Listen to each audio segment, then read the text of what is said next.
České organizace Oikos Praha, která je pořadatelem této akce.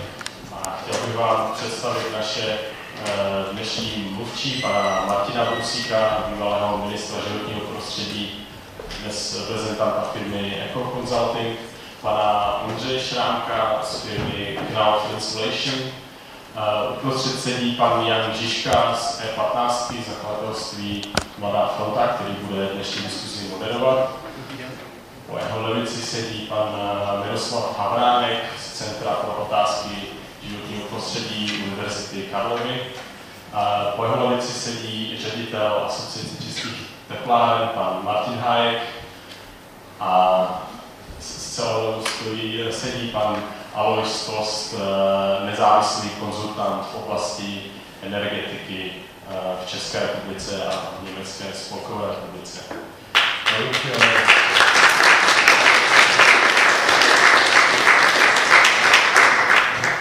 Děkuji za naše hosty. Ještě bych rád poděkoval vedení školy a grantů rektora Vešeré a České spořitelny, kteří společnými silami a financemi umožňují tuto dnešní akci. A taky bych rád ještě využil téhle příležitosti k představení krátkému studentské organizace Oikos. My jsme studentský spolek tady při škole a zabýváme se problematikou udržitelného rozvoje, což je široký záběr témat a činností a pořádáme spousty různých akcí, takže kdyby vás tahle problematika zajímala, tak můžete přijít na nějakou jinou naši akci. My tím, že propojujeme oblast ekonomie, ekologie a sociologie, tak na tom pozadí Vysoké školy ekonomické, kde se tou ekonomikou zabývají všichni, tak to trochu se tak jako rozplývá a z toho vyvstává ta ekologie a sociologie a opravdu se to snažíme dávat do ekonomického rámce. To jsou teda ty věci, kterými se zabýváme.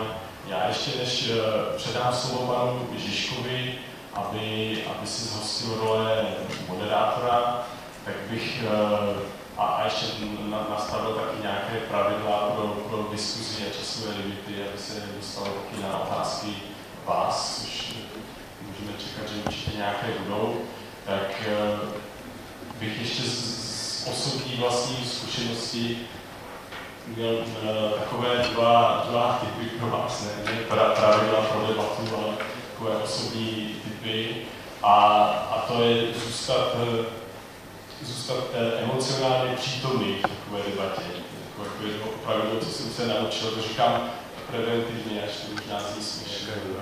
Ale u takovýchhle témat jsem zažil opravdu jako rozuměné debaty a potom se ty dvě strany hádají, jako jestli se to má řešit bez emocí a nebo s emocema.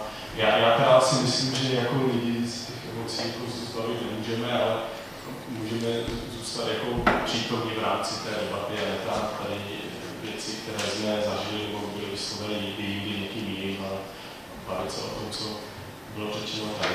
A druhý takový můj typ, který si musíte říct srdci, je nemluvit přes druhého řečníka.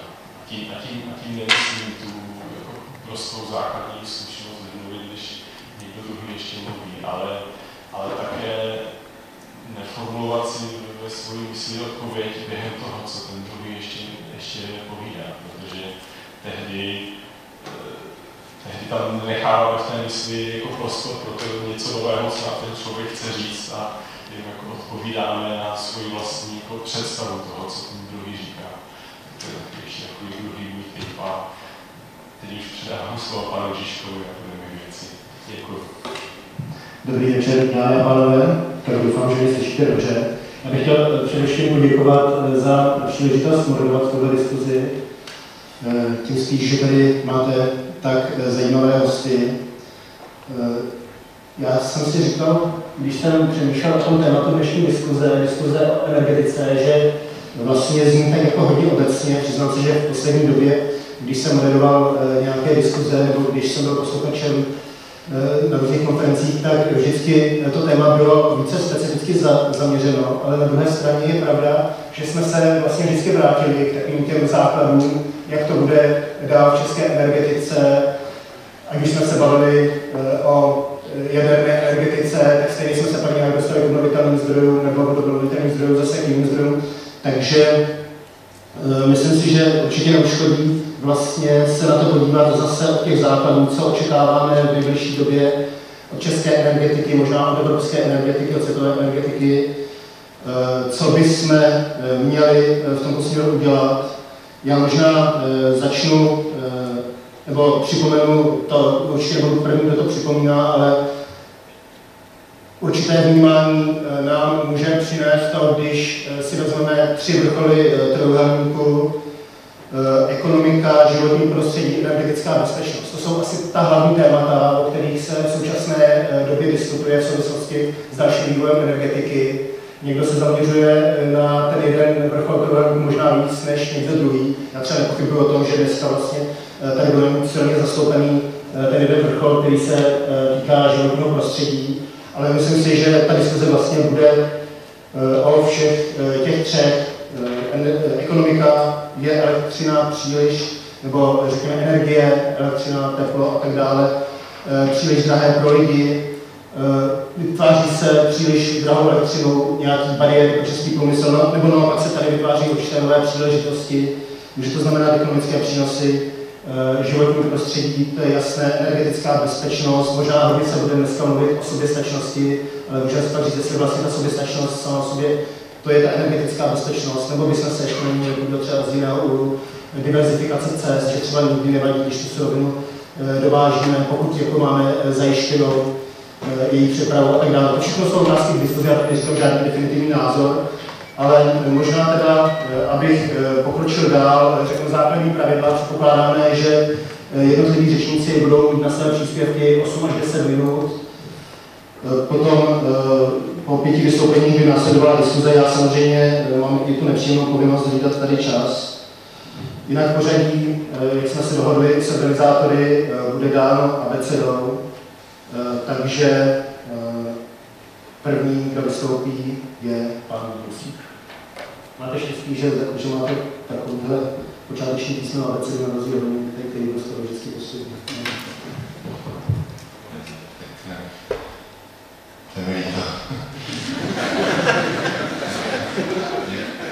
Děkuji pěkně za pozvání, za úvod.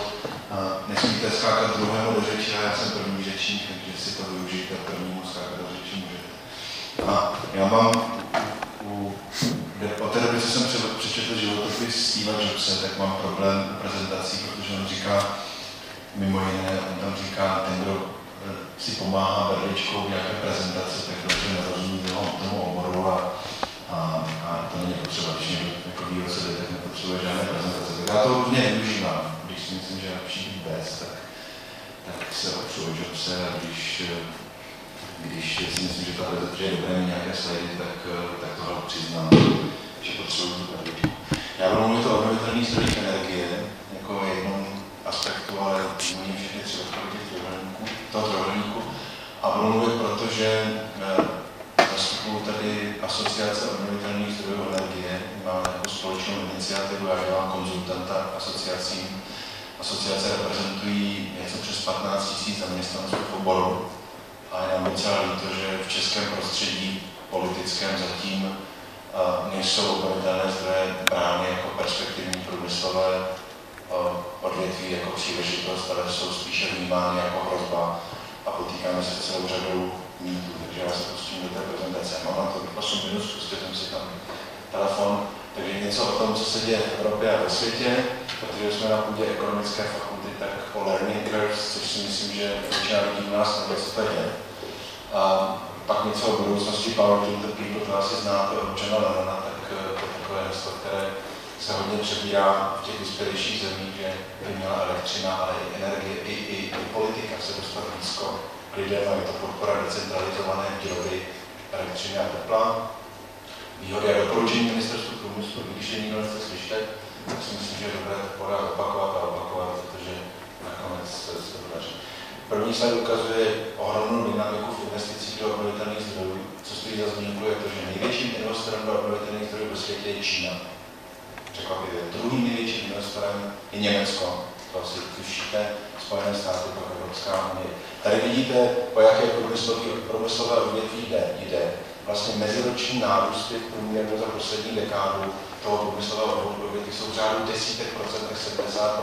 Čiže to je úplně někde jinde, než ty standardní průmyslová odvětví s těmi setkáváte. Tohle je myslím zajímavé. Co se děje v Evropě? Za posledních 11 let bylo v Evropě investováno nejvíc do elektrárny na zemní plyn, ale potom hned vítr a fotovoltaika. Tohle je vlastně instalovaný výkon v gigawattech. Podívejte se, kde jsou favority české debaty, uhlí a jádro v Evropě. Jak ohromně investoři stojí o to investovat do těchto moderních technologií. Já tomu říkám muzeum atomu a uhlí. Tady vidíte za poslední rok fotovoltaika absolutně největší podíl, zemní plyn. A ten zemní plyn, protože to je pružný stroj, protože reaguje na poptávku, dokáže i vyrovnávat vlastně a vypomáhat obnovitelným zdrojům energie a je to prostě doplňkový zdroj. Třeba ekologové na evropské úrovni říkají, že to je takový most k budoucímu hospodářským založením a obnovitelných zdrojů energie. Obnovitelné zdroje půjdou dopředu, a o tom není pochyb, protože Evropa má svou společnou politiku a tam jsou jednotlivým členským státům dány závazné cíle. Když je nesplní, infringement, řízení, pokuta. Čili každý členský stát má nějaký cíl, my máme 13% nějakými velkými favority, pravda, nejsme. Ale hlavně to není konec, to není tak, že v roce 2020 by Evropa začala dveře a vlastně už by to dál nevědělo. Čili už tenhle měsíc Evropský parlament bude debatovat o dalším cíli v roce 2030. To znamená, že pořád bude někde ten cíl předu, k kterému budou ty národní politiky nějakými mechanismy směřovat. Tady jsem chtěl ukázat to, jak vlastně, jakou velkou výhodou obnovitelných zdrojů je technologický vývoj. Že vlastně se snižují investiční náklady na instalovaný výkon té energie, to znamená, jsou levnější a levnější technologie. Ale ten technologický vývoj poskytuje čím dál tím efektivnější stroje. Třeba o větru z jedné lokality natočíte daleko víc, protože máte elektrárnu, která má větší instalovaný výkon, máte motor ve větší výšce, takže už dochází k upgradingu, vlastně mění se starší technologie za nové, protože ten výnos je daleko větší. A tohle je, myslím, na půdě fakulty to nejdůležitější nákladové křivky. U nás se pořád vyhlíží do budoucna a počítá se s nominálními cenami roku 2010 nebo 2011. Důležité je podívat se na to, jaké jsou trendy a kolik ty technologie a obnovitelných zdrojů budou stát v budoucnosti. Na základě toho dělat tu kalkulaci. A vidíte, je tam i Mezinárodní energetická agentura, ta zelená křivka. Všechny vlastně predikce ukazují, že ta technologie bude čím dál levnější. Víte, tady máte fotovoltaiku.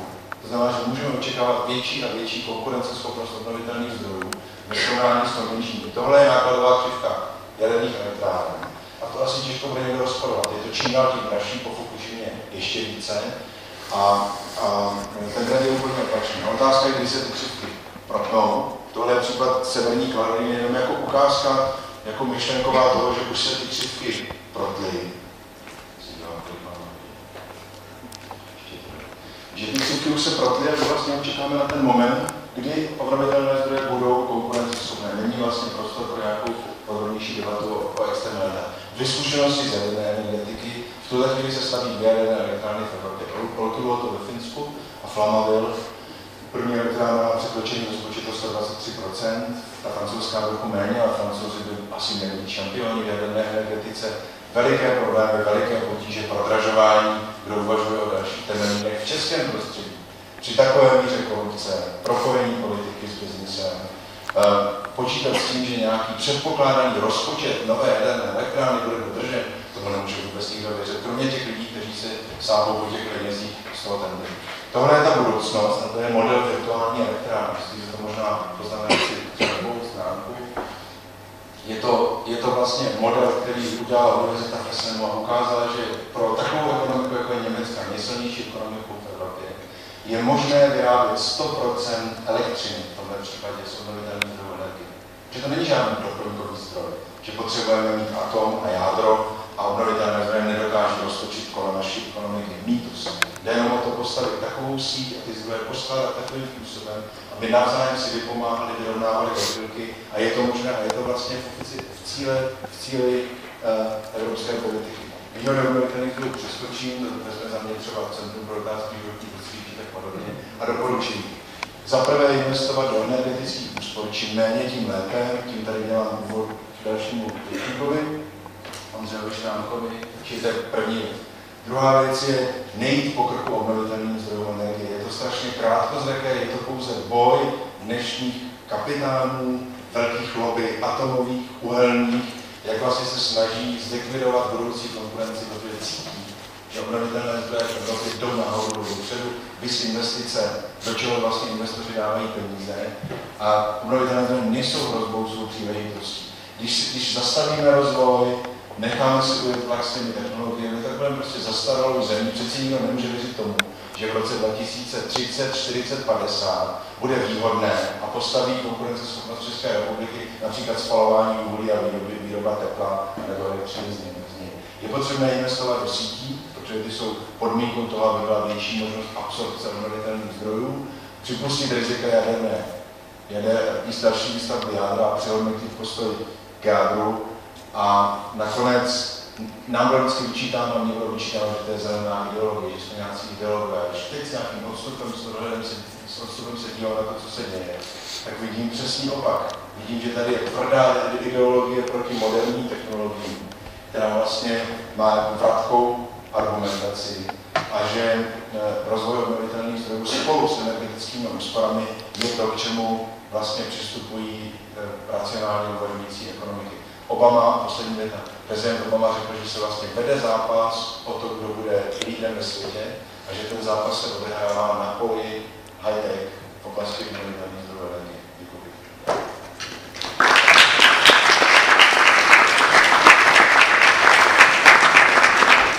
Děkuji panu Bursíkovi, kterého všichni znáte také jako bývalého ministra životního prostředí a vlastně šéfa strany Zelených. Pan Bursík samozřejmě se odpíchl od obnovitelných zdrojů, což je samozřejmě jeho téma, takže to je pochopitelné.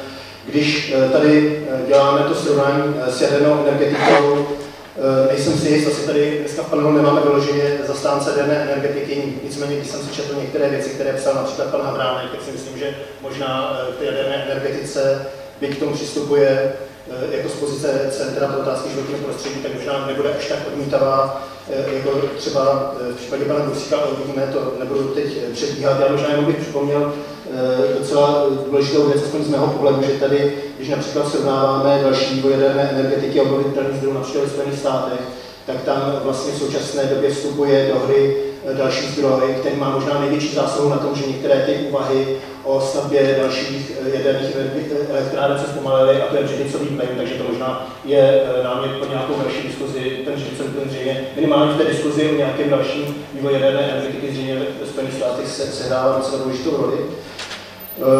Pro pana Bursíka je samozřejmě velmi klíčové slovo, a já to samozřejmě nevím, že jsem s panem Bursíkem dělal několik rozhovorů, takže vlastně se to opakuje, ale slovo decentralizace je velice důležité. Tím se takovým trošku oslým můstkem dostávám ke druhému řečníkovi, panu Hájkovi, řediteli výkonného pracoviště Teplárenského sdružení, pro kterého vlastně to slovo decentralizace, nevím, jak ho vnímáte, ale určitě centrální zásobování teplem je věc, která je do značné míry hitem pana Hájka. Takže předávám slovo panu Hájkovi.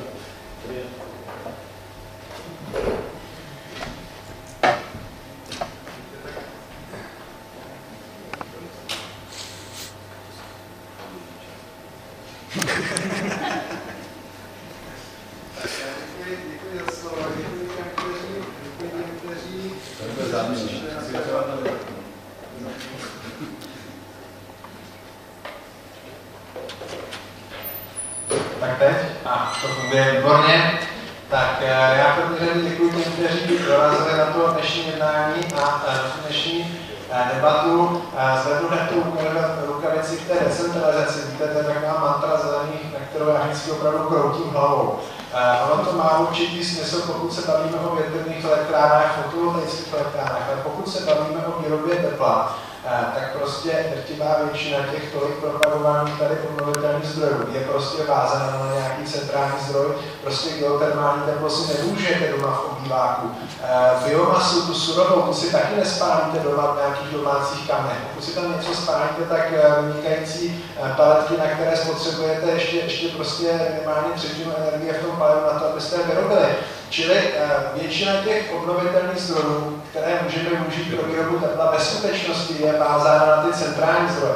Takže ty argumenty, takže ta propagace decentralizace je z tohohle pohledu trošičku legrační, protože směřuje v podstatě proti využívání obnovitelných zdrojů energie.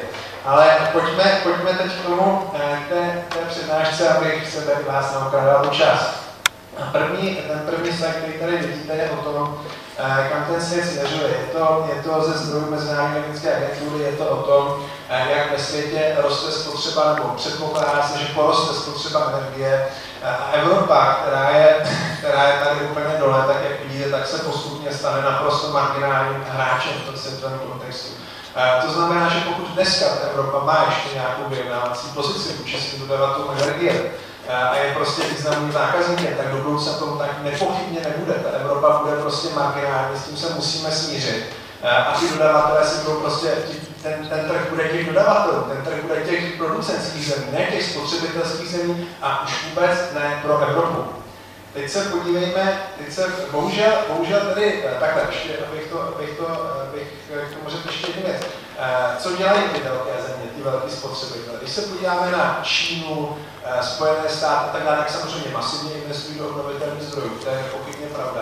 A na druhé straně se velmi usilovně snaží zajistit si i ty fosilní. To je případ Číny, která prostě je velmi aktivní v Africe a s kdejakým diktátorem prostě domlouvá dodávky všeho možného od uhlí přes ropu a tak dále. Spojené státy to řeší tak, že investují do vlastních ložisek ropy. Kanada investuje do těžby roponosných písků a tak dále. Čili ty vyspělé země buď se snaží ty zdroje získat někde v zahraničí anebo doma. Samozřejmě k tomu investují do rozumných obnovitelných zdrojů. Když se podíváte do Číny, tak tam má zhruba stejně fotovoltaických elektrárny jako Česká republika, jestli se nepletu, takže je to trošku, bych řekl, nepoměr. Pojďme dál, na konci si řekneme, co dělá Evropa, to nechávám teď, abyste o tom trošku přemýšleli. Ta špatná zpráva je, že té Evropě ty fosilní zdroje samozřejmě docházejí na prvním místě jednoznačně ropa, ale významně se zvýší závislost i na dodávkách nebo na zahraničních dodávkách plynu. U pevných paliv je to významně lepší. Musím upozornit, že Evropa stále má významné zásoby uhlí a měla by se chovat rozumně. Tak. Teď možná trošku reakce na to, co tady padlo o tom zemním plynu, o tom, že to je most do budoucnosti. Já bych řekl, že to je možná most k něčemu úplně jinému, a to vyplývá, když se podíváme na energetiku takzvaných zemí BRICS, o těch se neustále píše, že mají problémy. Podívejme se, co mají společného. Platí euro, je tam obrovská nezaměstnanost, rostou prostě úroky státního dluhu a tak dále, to víte lépe než já, to je asi váš obor, když se podíváme, jak vypadá energetika těch zemí. Obrovská dovozní energetická závislost. Ve všech případech obrovská závislost na dováženém zemním plynu, prakticky nulová jaderná energetika s výjimkou Španělska. Takže to je určité poučení, jak vypadá energetika těch neúspěšných zemí. A teď se podívejme, jak vypadá energetika těch úspěšných zemí. Oni se dneska vyjdou na jeden slide země, které stále ještě mají AAA rating od všech mezinárodních agentur. Není jich tedy mnoho, když se podíváme na dovozní energetická závislost, tak dovozní energetickou závislost těch zemí, tak je ve všech případech velmi rozumná. Nejvyšší má Německo a to kompenzuje obrovskou svou exportní aktivitou. Některé státy jsou čistými vývozci, samozřejmě energie, Norsko, Dánsko.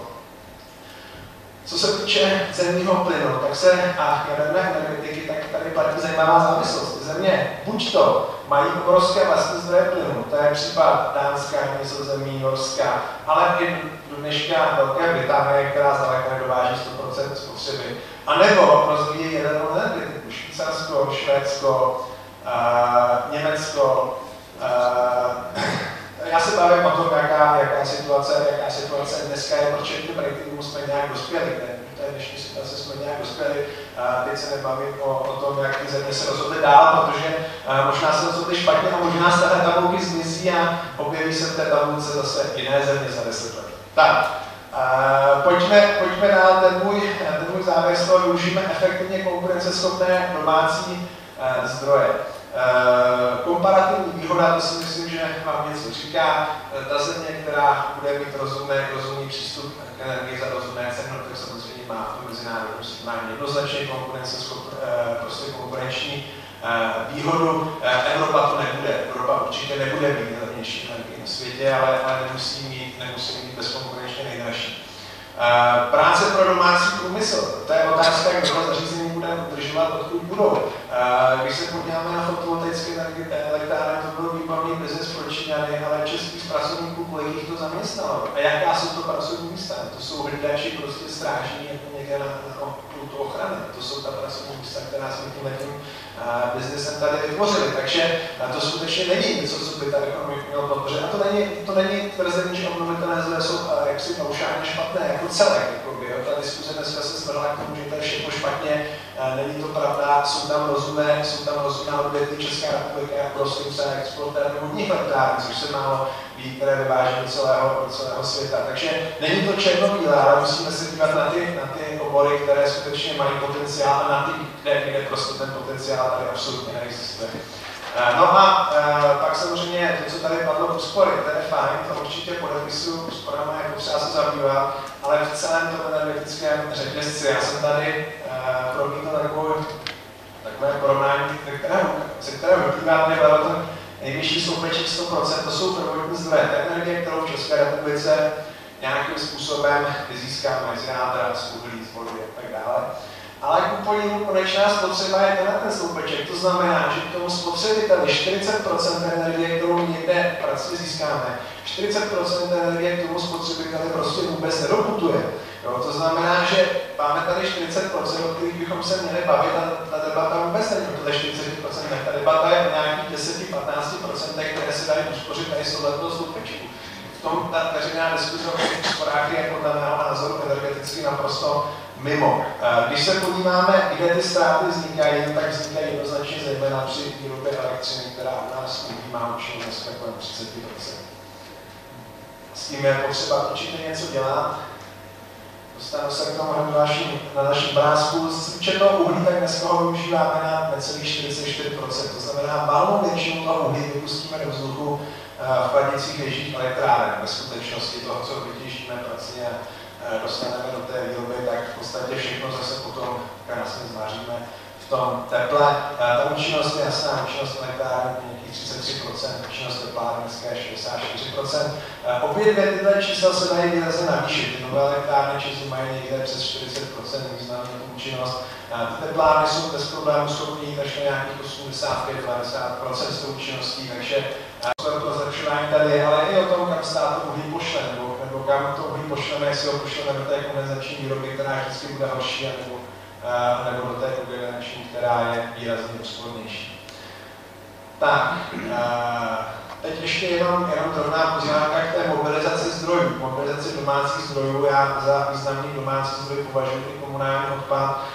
Tady Česká republika dramaticky zaspala vývoj v Evropě, když se podíváte na to, kolik odpadu se využívá energeticky a ku podivu mezi těmi nejvýznamnějšími státy, kterou tu energii z odpadu využívají, je ku podivu zase většina těch zemí, které se nám povědomé a už jsme kde si viděli na tom předchozím slajdu, které využívají, řekněme, kolem 50% toho komunálního odpadu energeticky, no tak Česká republika je naprosto katastrofální situace, 68% stále vozíme na skládky a bohužel je to zásluha bývalého vedení Ministerstva životního prostředí, které v tomhle nepodniklo absolutně nic, kromě planých řečí o recyklaci, která, jak vidíte, tak se prostě nedaří 100% toho odpadu zrecyklovat nikde na světě, ani ve Švýcarsku, ani v těch nejrozvinutějších zemích se to prostě nepodařilo.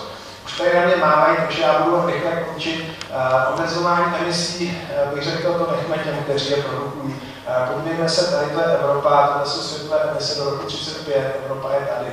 Jo, to znamená, a to je předpoklad, že standardního vývoje, to znamená bez nějakých plánů 2050 a tak dále, je zjevné, že prostě Evropa se svým podílem prostě v tomto problému nehraje absolutně žádnou roli.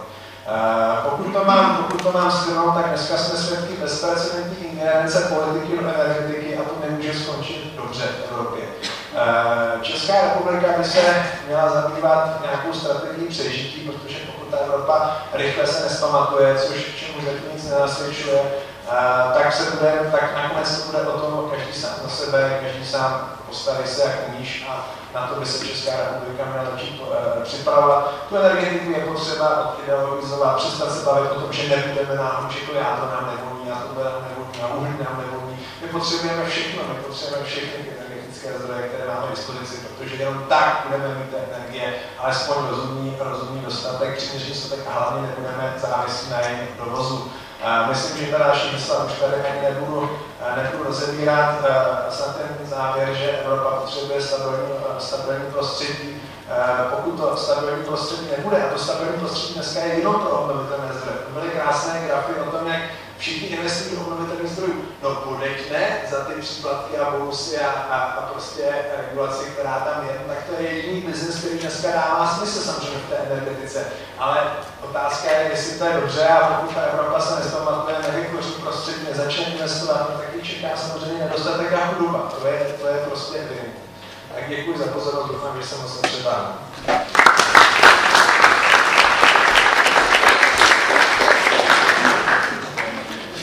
Děkujeme, pane Hájku. Já se omlouvám, že jsem na vás mával, určitě to nebyl nějaký negativní vztah k vaší přednášce, ale přeci jenom, jak jsem říkal, nepříjemná povinnost moderátora. Zajímavé téma úspory, myslím si, že možná zástupce zeleného biznesu, nevím, jestli vás můžu takhle nazvat, ale pan Šrámek z Insulation potom, teď zase trošku předbíhám, možná bude mít trochu jiný názor, ale se tomu dobře rozumím, ani pan Hájek neříká, že úspory jsou špatně, ale spíš jako jde o to, jaký potenciál skutečně ty úspory mají. To znamená, někdy se to přirovnává k úplně tomu nejlepšímu zdroji energie, což je taková jako určitá trošku nadsázka, ale určitě jedno z klíčových témat, které můžeme potom probírat dál, mě ještě napadlo, když jste mluvil o tom stabilním prostředí Evropské unii, tak vzhledem k tomu, co se děje kolem obnovitelných zdrojů v Česku v poslední době, tak tady vlastně stabilní prostředí pravděpodobně se nedá říct už ani v případě těch obnovitelných zdrojů, takže nevíme, jestli vlastně třeba skutečně paní Vytázková z Energetického regulačního úřadu neprosadí to, co navrhuje, to znamená úplné zastavení podpory pro nové obnovitelné zdroje. Takže z hlediska nějakých investorů samozřejmě to nestabilní prostředí je tady také, ale stejně jako ve všech ostatních zdrojích, jak vlastně zmínil pan Hájek, nebo možná na to můžou být trochu názory některých jiných řečníků uvidíme.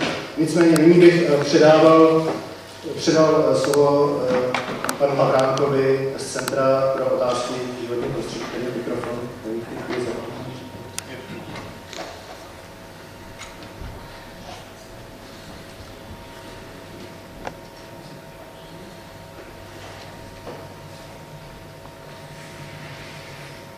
Tak dobrý večer. Já jsem se také zamýšlel nad tím, co tady vlastně říkat. A protože u nás na Centru pro otázky životního prostředí na Univerzitě Karlově se zabýváme nějakým výzkumem energetického systému České republiky poměrně dlouho, tak jsem si vybral 3 taková témata, ve kterých jsme již něco zkoumali, máme tam nějaké výsledky a nebo nějakým způsobem je považuji za docela důležité. První věc, trochu zvednu tady rukavici, co byl pan Bursík ohledně razení ministerstvu průmyslu a obchodu, protože s čím já mám osobně velký problém je, jakým způsobem jsou vytvářeny strategické dokumenty v České republice, zejména státní energetická koncepce. Státní energetická koncepce je dokument, který by nějakým způsobem měl vytýčit strategické priority a cíle v energetice. To je takový ideální stav, bylo by to hezké, jestli si dovedete představit, co znamená strategická priorita, tak strategická priorita je, budeme něčeho mít hodně. To je to, co chceme, to je ten cíl, kterého chceme dosáhnout. A poté vlastně by měl nějakým způsobem jsme říct, a chceme to, aby to bylo tak, tak a tak. A tohleto vlastně v těch strategických dokumentech je naznačené velmi slabě, anebo najdete velmi často kontradikce. A mně se do ruky dostala zajímavá věc, pravděpodobně většina panelistů viděla také loňský návrh státní energetické koncepce, který vlastně snad na veřejnosti ani nespatřil světlo světa, nejsem si jistý, jestli nějaké verzi šel do připomínek, ale bylo to něco zoufalého z hlediska neprovázanosti a nekoncepčnosti toho dokumentu.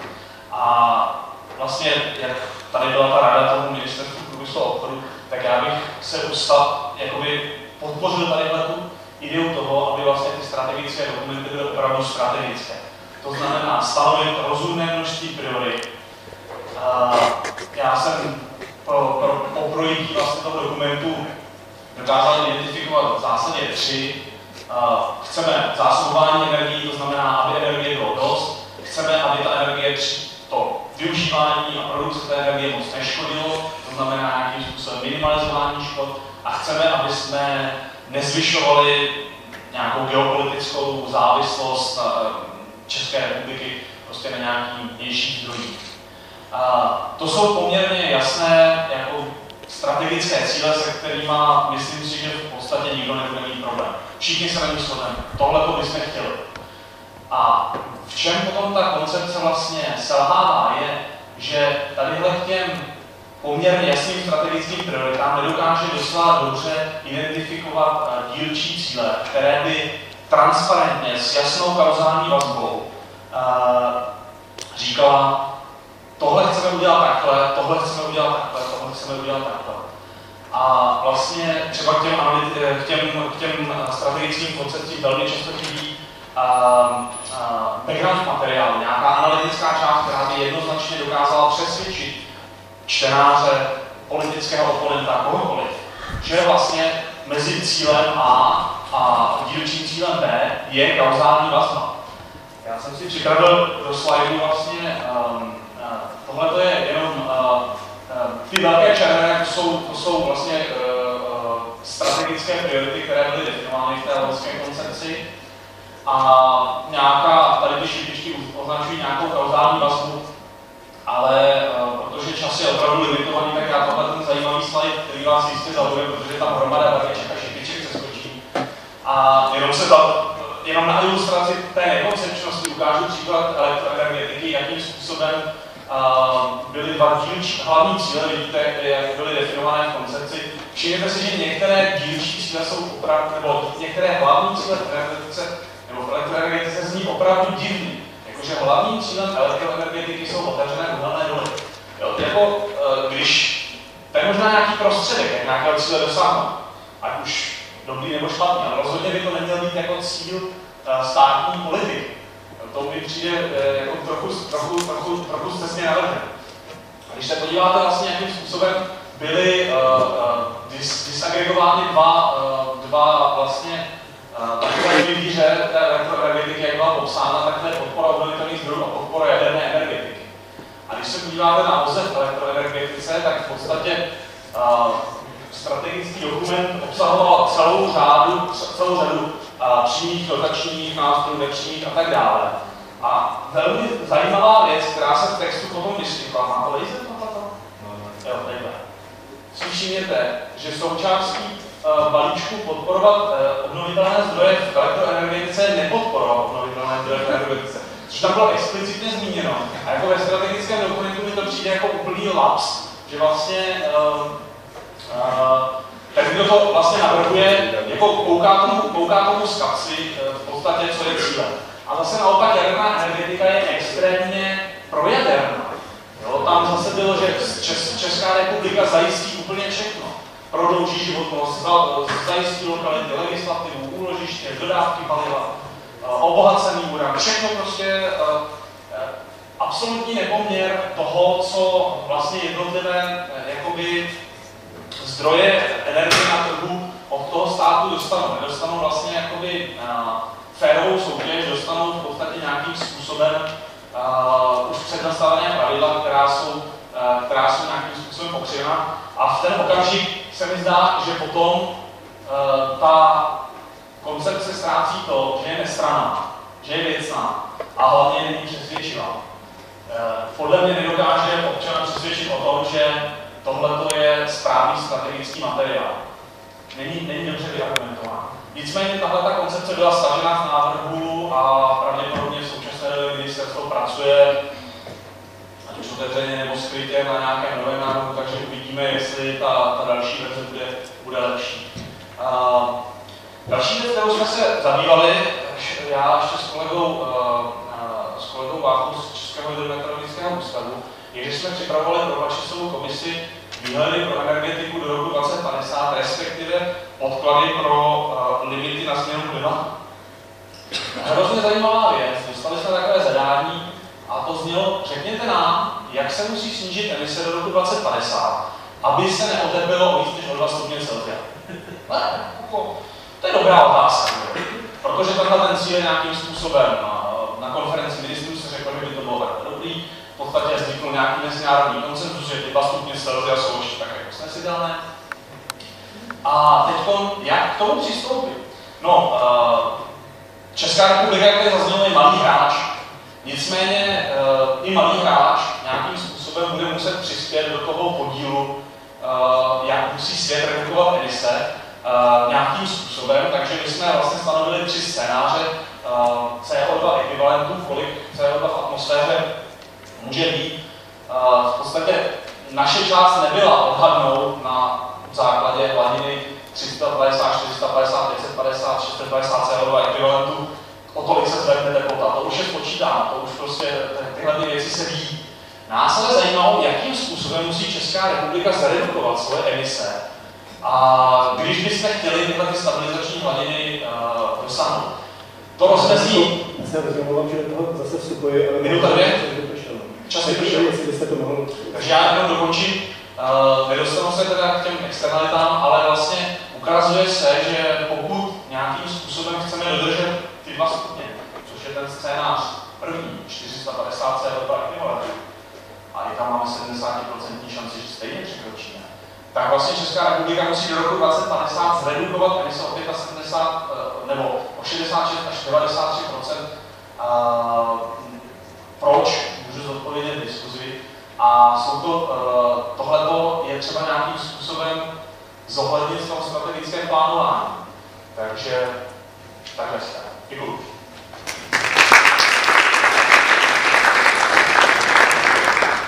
Díky moc, já myslím, že určitě budete mít ještě prostor potom v té diskuzi. A možná jediná věc, když jste říkal další verze energetické koncepce, když řeknete verze, tak to je něco, že třeba v tomhle roce bude další verze a v příštím roce bude zase nějaká další verze, přes příští roce další verze, jo, takže vlastně ten cíl skutečně dokončit to už v tomhle roce, teď ale platí skoro v každém roce, se nemusí bohužel splnit. No, tak uvidíme, jestli jak to bude v tomto roce, ale předal bych slovo panu Šánkovi.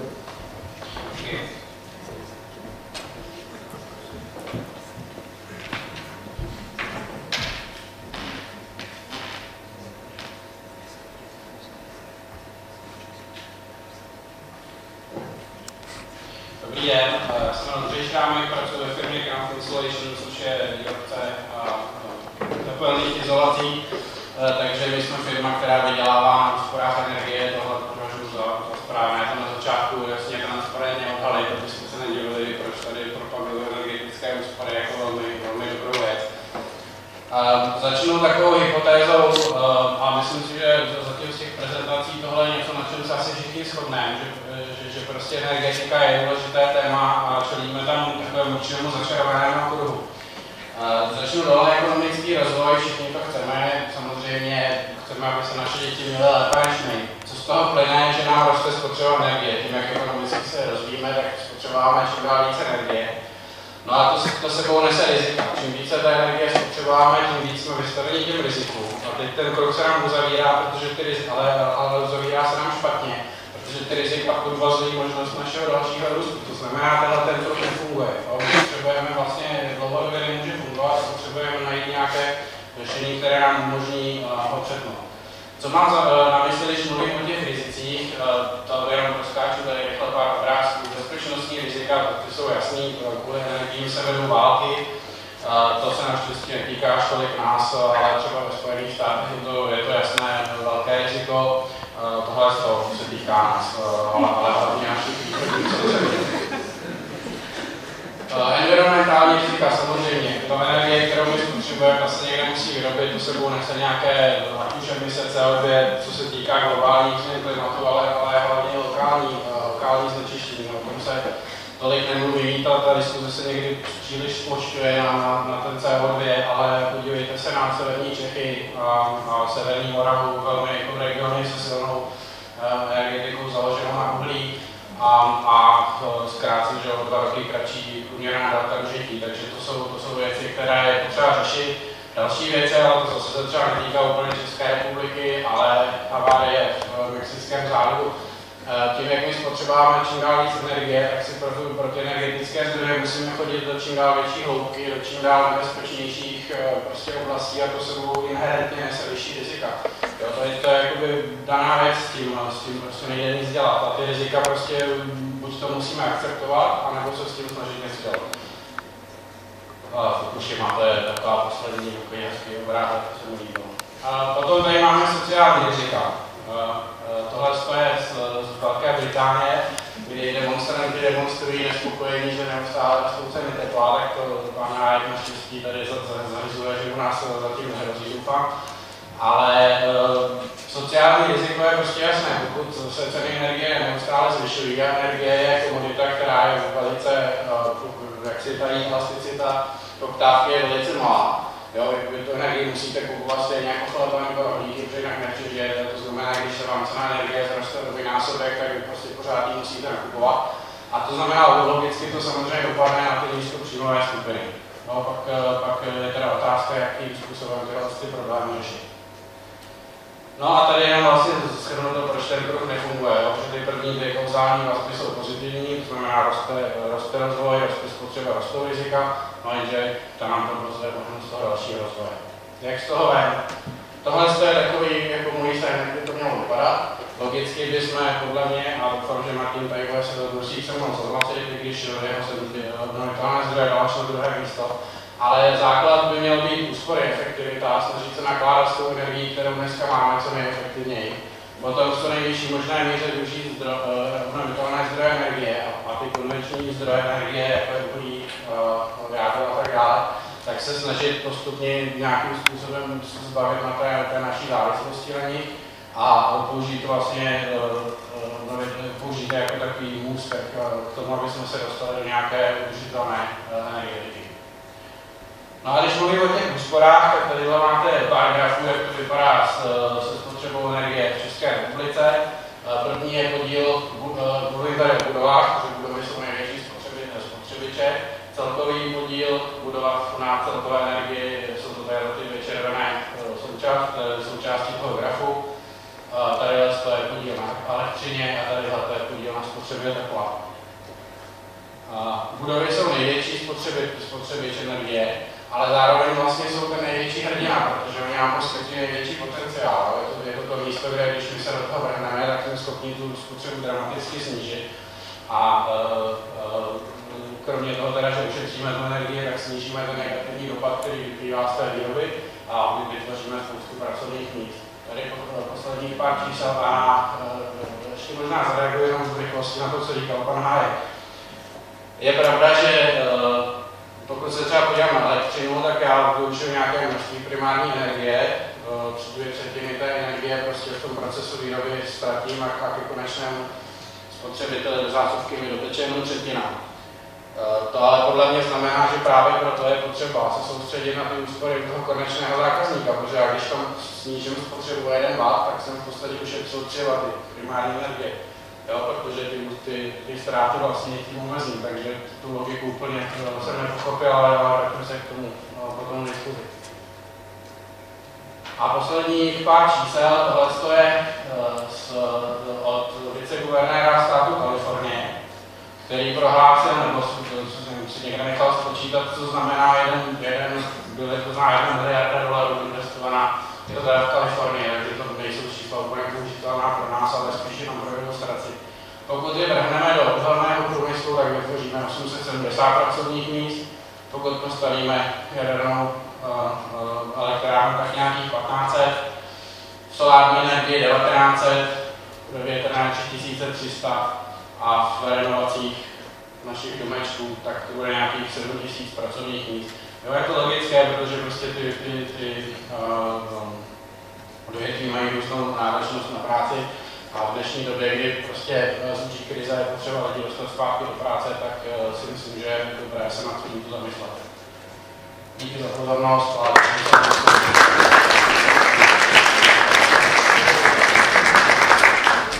Děkuji, takže jsem to hledal správně, že to téma bude samozřejmě kontroverzní diskuzi mezi panem Šrámkem a panem Márkem, ale já jsem tak nebyl nic těžký, to je pravda. Takže teď bych rychle předal slovo, aby jsme měli čas na diskuzi panu Aloisi Tostovi, konzultantovi, kterého já teda si jeho jméno vybavím s tou argumentací, která se týkala jaderných elektráren, že jsem četl nějaký váš článek, kde jste říkal, že vlastně automaticky to neznamená, že když budeme budovat jaderné elektrárny, že se zlevní elektřina, takový jeden klíčový bod, který si pamatuju, ale to je jenom prostě na úvod, takže předám slovo.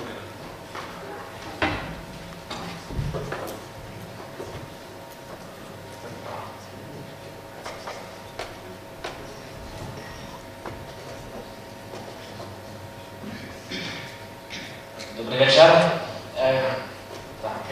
Těším se, že dneska mám možnost tady mluvit. Není to absolutní samozřejmost. Možná jste si už všimli, že já jsem vlastně tady nejméně známým hostem dnešního večera, tak jaký mám vlastně oprávnění tady mluvit.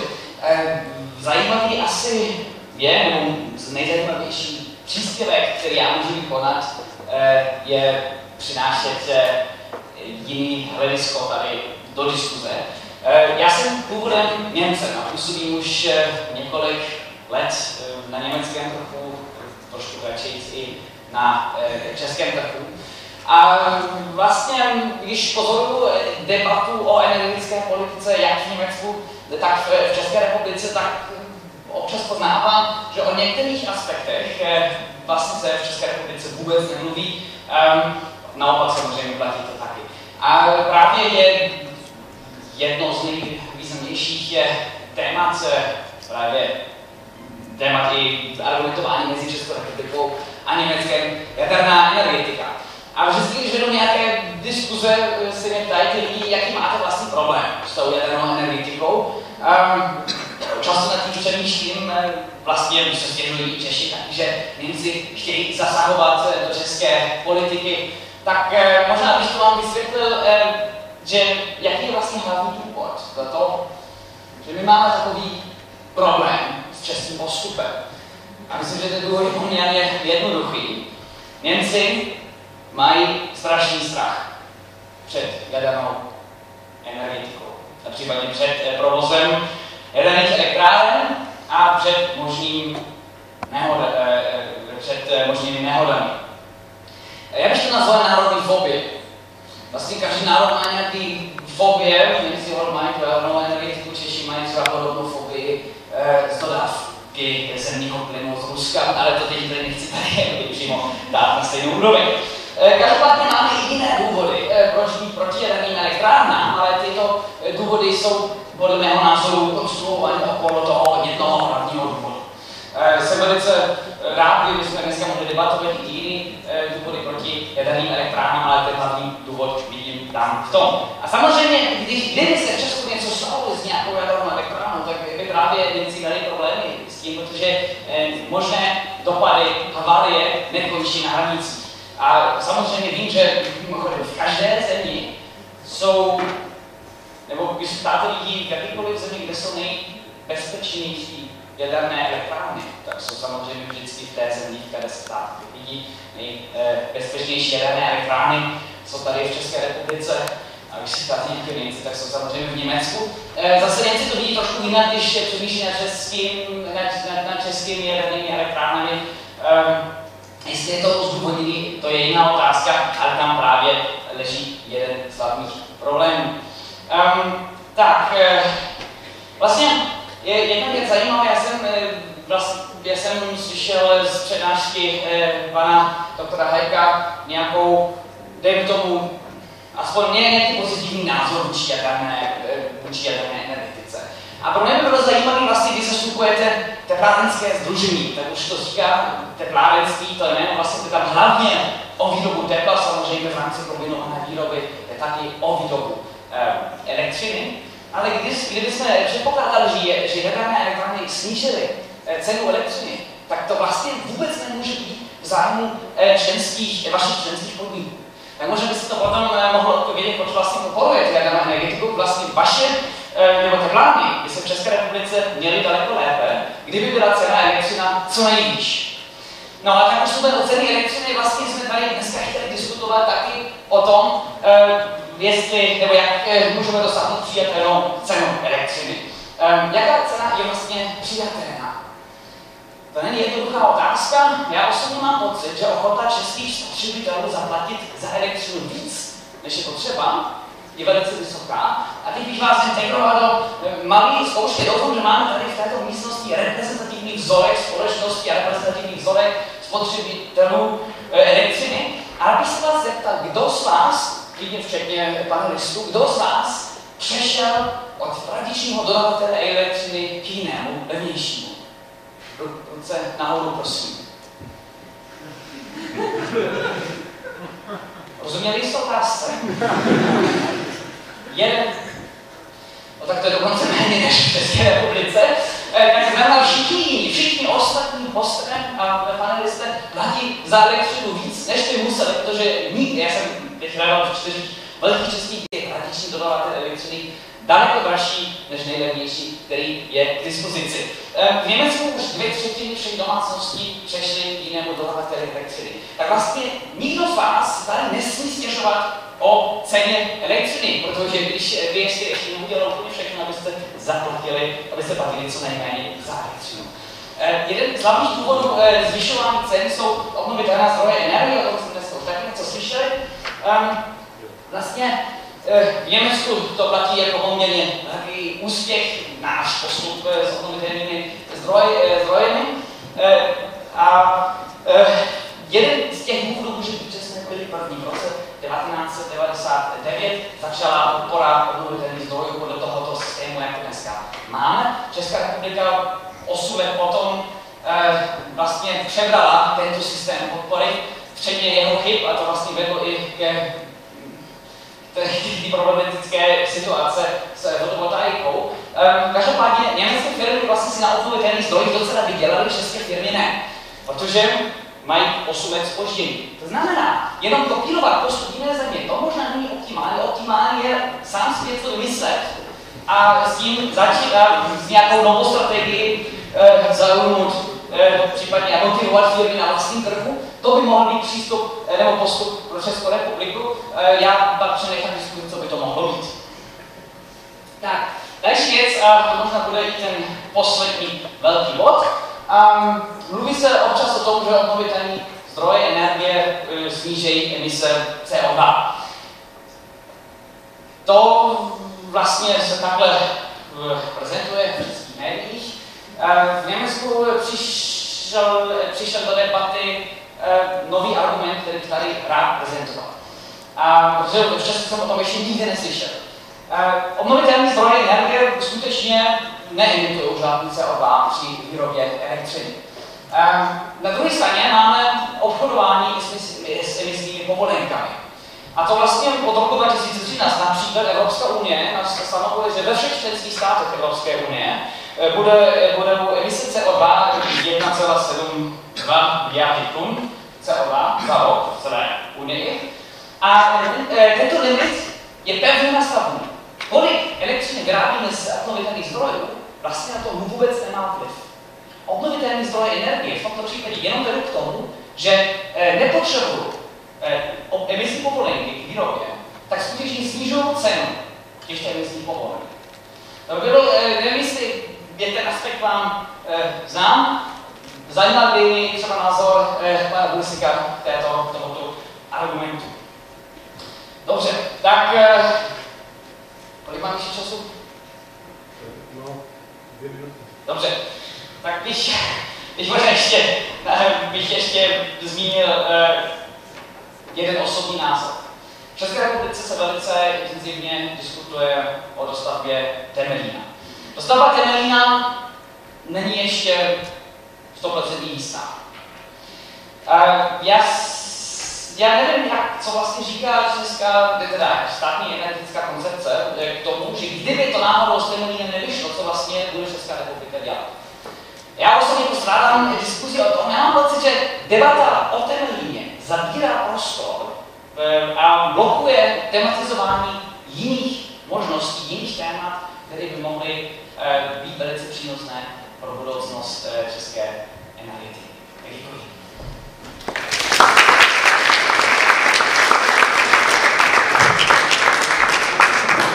Díky moc. Možná mi napadá pár rychlých odpovědí, ale dejme tomu, že to bude takový jako podnět do diskuze. Alternativa vůči Temelínu, to myslím, tady to se příliš neřeší. Pokud jde o vztah jaderných elektráren a teplárenského sdružení, tak možná jenom na doplnění, není to úplně ta nejpodstatnější věc, ale možná by stálo za to zmínit, že vlastně členem teplárenského sdružení je také společnost ČEZ, která hodně se snaží investovat do tepláren a zároveň teda provozuje jaderné elektrárny. De facto je jedním ze 3, řekněme, nejvýznamnějších, asi by se dalo říct, členů teplárenského sdružení a například hodně sází na to, že bude možné zásobovat teplem z jaderných elektráren i větší města jako České Budějovice nebo Brno. Ale to je jenom možná podnět nějakou další diskuzi nebo jako na doplnění. Pokud jde o odchod k alternativním obchodníkům s elektřinou, poskytovatelům elektřiny, tak myslím, že obecně platí, že v Praze přechází méně lidí než v jiných částech Česka, což je možná dáno tím, že Praha je relativně bohatší a ta citlivost není na ty ceny až tak vysoká, byť samozřejmě to je všechno relativní a možná některé lidi odrazuje to, že se mluví o nějakých pochybných praktikách obchodníků, kteří tu elektřinu nabízejí, takže to je možná bariéra, kterou když to překonat. Ale teď už bych dal slovo vám, takže prosím, poprosím vás o otázky, aby jsme zahájili diskuzi.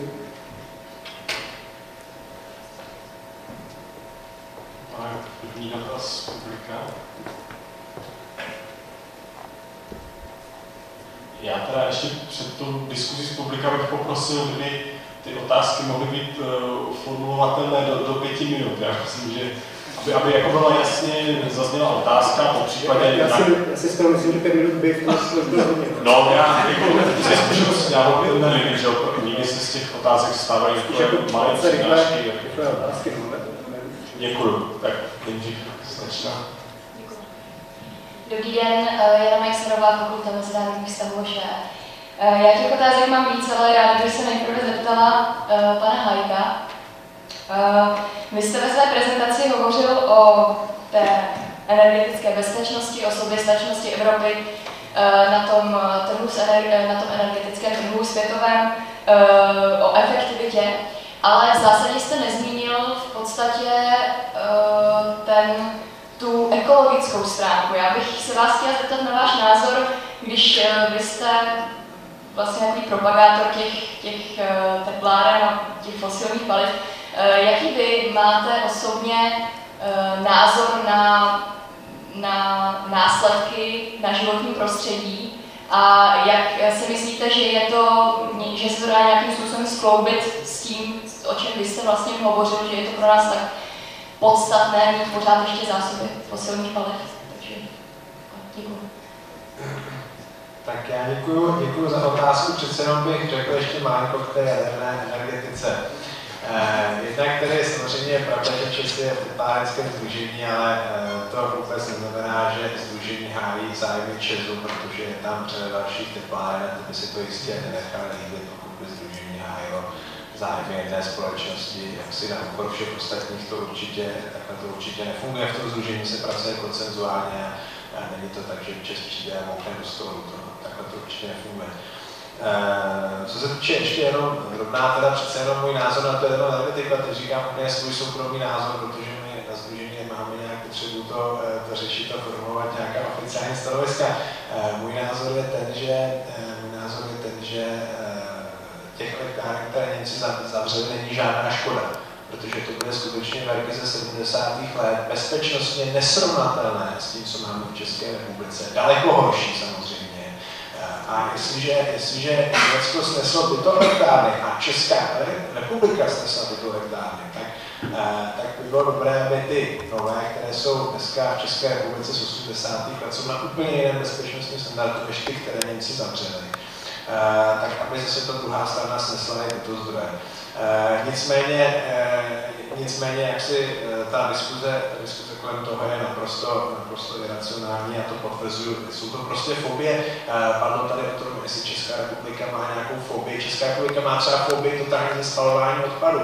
To v Německu není žádný problém. V Německu se to běžně děje, nikdo se nikam nepřivazuje, nikdo nedemonstruje. Ve Švýcarsku jsou spalovny v centrech měst. Úplně normálně to funguje. V České republice naprosto neřešitelný problém. V České republice je těžší postavit zařízení na energetické využití odpadu než jadernou elektrárnu. To je naprosto paradoxní. Já to neříkám proto, abych to tady jako vyzdvihoval, říkám to proto, abych ukázal na to, že každý ten národ má nějakou svoji totální iracionalitu, kterou se snaží tlačit. A já jsem pro rozvoj jaderné energetiky nebo rozumné využívání energetiky a to nutně nemusí znamenat dostavbu Temelína, když se mi zeptáte, tak to osobně. Teď k těm environmentálním aspektům.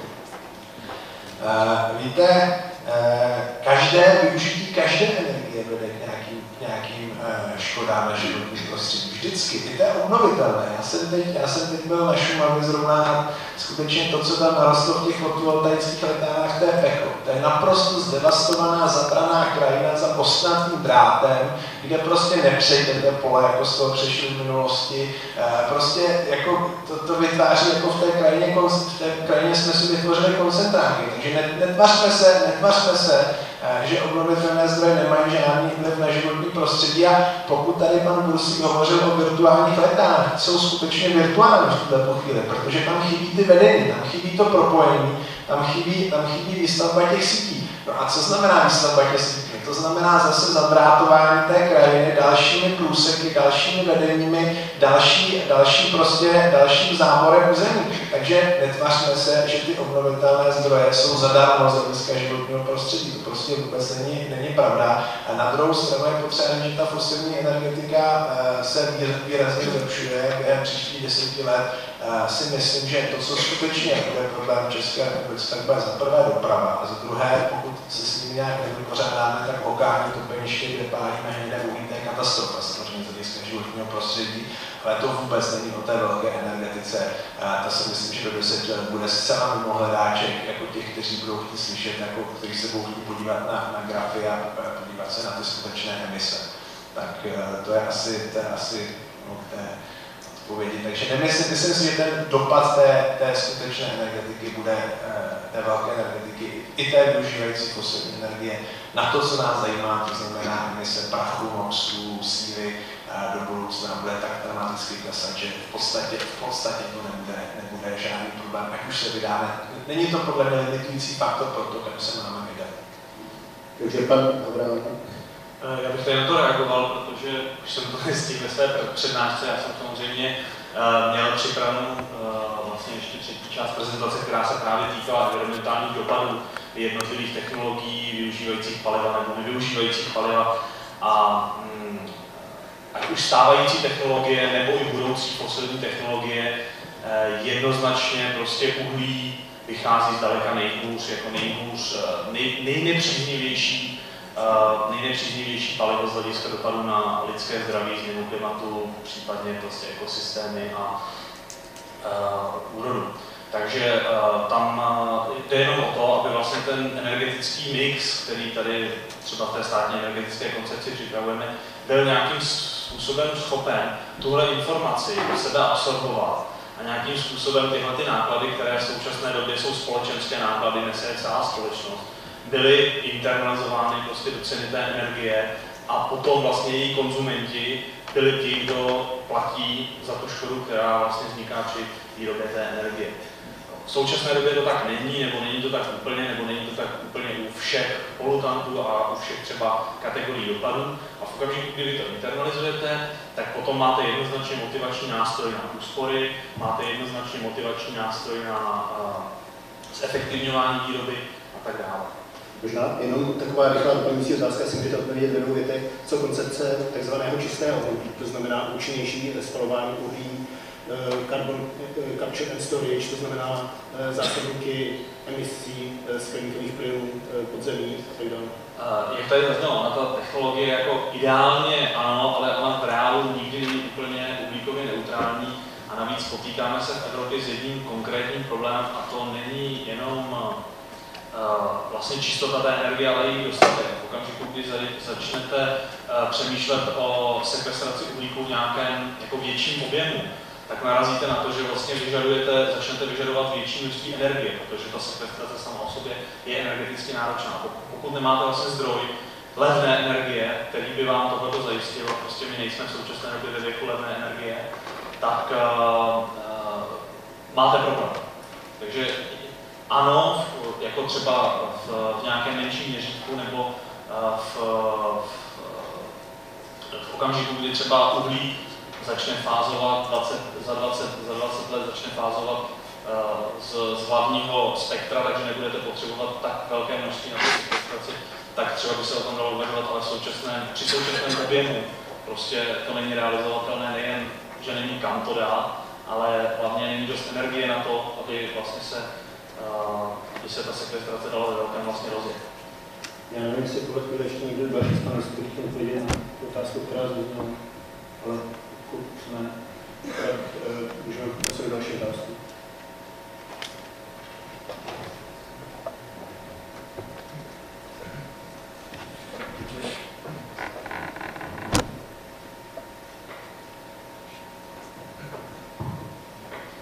Děkuji, Ondřej Vojáček, Vysoká škola ekonomická. Bych chtěl několik dotazů na řečníky. Prvně na pana Havráka, komu navážu na to, co řekl. Chtěl bych se zeptat, jestli by mi mohl říct členění rezervy tam 64, odkud pochází emise primárně SO2, NOx, TZL a VOC, co znamená hlavní polutanty, které v České republice řešíme. Na pana Bursíka bych měl otázku, mluvil o obnovitelných zdrojích energie, jestli ví, jaké jsou kapitalizované závazky České republiky v obnovitelných zdrojích energie do roku 2020, nebo k čemu se Česká republika zavázala, že zaplatí vlastníkům elektráren solárních za výrobu elektřiny, za ten povinný odkup, který my máme ze zákona. A potom bych měl otázku na pana Tosta, jestli mohl maličko pohovořit, využijeme toho, že zde máme odborníka, který pochází z německého prostředí primárně, pohovořit o tom, jakým způsobem spolu souvisí vlastně, nebo jak spolupracuje Česká republika, nebo Česko a Německá republika právě na půli té elektroenergetiky, jestli tam je nějaký prostor pro spolupráci, jestli případně ta naše energetická koncepce by měla být formována právě ve světle toho, co se odehrává v Německu a toho vývoje tam. Děkuji. To vezmeme asi podle toho pořadí. Bylo stanovené.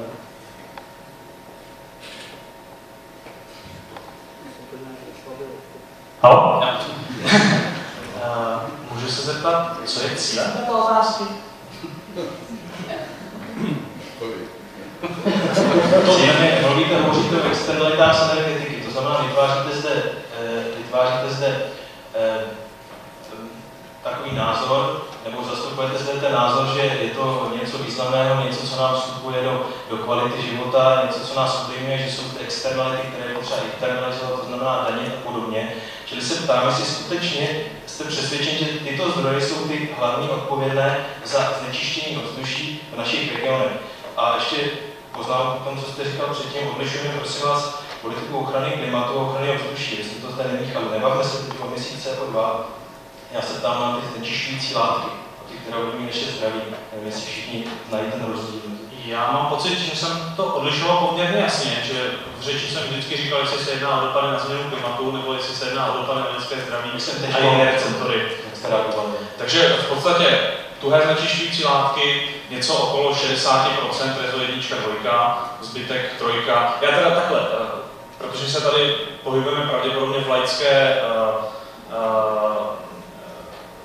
velký zdroj, společnosti, tak abyste si dovedli představit, Česká republika provozuje registr emisí zdrojů znečišťujících látek, zvaný REZO, a ten je dělený na 4 skupiny. REZO 1, 2, 3 jsou stacionární zdroje, REZO 4 jsou mobilní zdroje.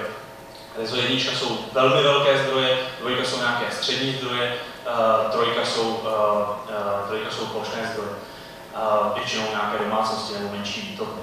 No, takže z hlediska takových znečišťujících látek se bavíme o těch velkých 1, 2 okolo 60%, u NOXů REZO 1 okolo 65–70%, REZO SOXy podobné čísla. Takže to jsou vlastně jakoby hlavní znečišťující látky, řekněme, co se týče ochrany ovzduší. A REZO 1 jsou v podstatě, kromě, tuším, že tam jsou železárny, tak se jedná zejména o podniky vyrábějící energii. Takže jako z hlediska té významnosti té energetiky, ano, je to prostě významný znečišťovatel. Já s vámi teda tak úplně souhlasím, možná pan Hájek může se reagovat. Já tady nebudu, teďko nemácem tady žonglovat čísly, co je odkud, jako fakt je ten, že ta velká energetika prostě půjde do roku, řekněme 21, 22, bude na pol minimálně a přestane být. Pokud některé látce ještě dneska je tím hlavním znečišťovatelem, jakože to je v podstatě jenom oxidexídy, tak v podstatě zmizí z té mapy, ale já jsem chtěl říct spíš něco k té internalizaci externality, takový krásné zaklínadlo. Nikdo se teda většinou politici nevědí samozřejmě, co to znamená, ale řada lidí se k tomu hlásí. Já jsem pro, ale pro všechny stejným dílem. Jo. A musím říct, že pokud byste si dopočetli, kolik by člověk, který má normální kamna na uhlí doma, kolik by musel platit nějakou daň, nějaký příplatek, aby jaksi se vynahradilo to neskutečné smysl, které prostě vypouští, protože nemá žádné odsíření, nemá žádné odprášení, jede s účinností 70%, prostě a to ještě vůbec neřeším, co tam hází kromě toho uhlí. Takže pokud tenhle člověk by měl skutečně platit za ty svoje externality, tak se obávám, že od toho uhlí by musel okamžitě utíkat rychle pryč. A to by bylo v pořádku, protože to uhlí bychom měli pro ty velké účinné zdroje, které s tím umí naložit daleko lépe. Takže já jsem pro, ale bohužel v té politice to funguje úplně jinak. Když se podíváte na to, co schválila dneska Poslanecká sněmovna zákon o ochraně ovzduší, tak hlavní argument byl znečišťovatel platí, musíme zvýšit poplatky, musíme zachovat, zvýšit a tak dále. Znečišťovatel platí. Na co je výsledek? No, výsledek je ten, že znečišťovatel platí, ano, pokud toho vyemituje tolik, aby zaplatil aspoň 50 000, pokud vyemituje méně, no tak nezaplatí vůbec nic. To znamená, že ty externality internalizujeme jenom někomu. No a v tu chvíli vytváříme na tom trhu prostě obrovskou nerovnost, obrovský průšvih, který naopak se staví proti tomu, co chceme dosáhnout, protože podporujeme ty, kteří znečišťují nejvíc a to si myslím, že z hlediska ekonomické motivace je úplně špatně. Už abychom upřesnili, co vlastně schválila ta sněmovna, tak byl to zákon o ochraně ovzduší, který zahrnuje teda i ty poplatky. Poslanci nejprve ty poplatky zrušili, Senát je tam vrátil a ty poslanci Poslanecké sněmovny znovu odhlasovali. Teda jenom pro doplnění té informace. No, tak to je přesně to, co píší všechna média. Ale to píší všechny noviny. Ale realita, prosím vás, je taková, že ta Poslanecká sněmovna navrhovala ty poplatky zrušit až od roku 2016. A to ještě s výjimkou druhých látek. Ta sněmovna zrušila ten Senát, tady to, co schválil Senát, tak je ruší okamžitě pro ty menší zdroje, které nevyemitují za 50 000, respektive od 1. ledna příštího roku. Takže ve skutečnosti ten Senát osvobodil drtivou většinu znečišťovatelů od toho, aby něco platil a nechal to teda na těch pár velkých, kteří všichni mají pocit, že je potřeba je brutálně penalizovat, protože to jsou ty, kteří tady potřebují vyrobit. Jo, byla to mediánská, to uznávám. Teď vlastně pan Bursík a náklady fotovoltaiky do roku 2020, to byla další otázka. Prosím vás, můžeme doplnit. Moravskoslezský kraj za poslední 4 roky vzrostly emise prachových částic z lokálních topenišť na trojnásobek. V současné době jsou o 1000 tun vyšší než dopravy z celého průmyslu v Moravskoslezském kraji. Znamená, a v České republice ta bilance je podobná. Není to pravda, že velké zdroje, kromě síry, jsou zodpovědní za větší část těch emisí. Je to především doprava a lokální topeniště. A to zejména v obcích, kde žijou lidi. Smíme zapomenout ještě na rozptyl těch látek. Jedna věc je emise, druhá věc je ta koncentrace, kterou pak dýcháme. Souhlasím, ne, ty znečišťující látky, to se omlouvám, tam je ten poměr obrácený a v podstatě ty stacionární zdroje jsou největším zdrojem, ale největším zdrojem v současnosti je ta Rezo 3 a je to ten čili domácnosti, plošné zdroje, menší výkotny. No. Ale v podstatě ano, spadají tam domácnosti. Jenom ještě, co tady zaznělo, ten dopad vlastně těch lokálních topenišť, tam je jediná věc, vlastně, když děláte nějakou, protože my jsme propočítávali ty externí náklady související s výrobou jak z velkých zdrojů, tak i vlastně z nějakých menších. A tam je problém ta koncentrace těch receptorů. V okamžiku, kdy máte ten nízký komín, tak otrávíte všechny svoje sousedy. Ale otrávíte jenom ty sousedy. Neotrávíte vlastně celé okolí. Takže v okamžiku, kdy jste v nějaké malé vesnici, kde máte nějakých, řekněme, 200 domů, tak tam máte prostě určitou omezenou koncentraci receptorů a to vymývání potom z té atmosféry způsobuje, že neotrávíte těch lidí tolik. V okamžiku, kdy máte vysoký komín, tak paradoxně neškodíte moc tomu svému okolí, ale většina těch znečišťujících látek jde na regionální rozptyl, to znamená české vlastně elektrárny, teplárny, průmyslové podniky kouří většině Evropy.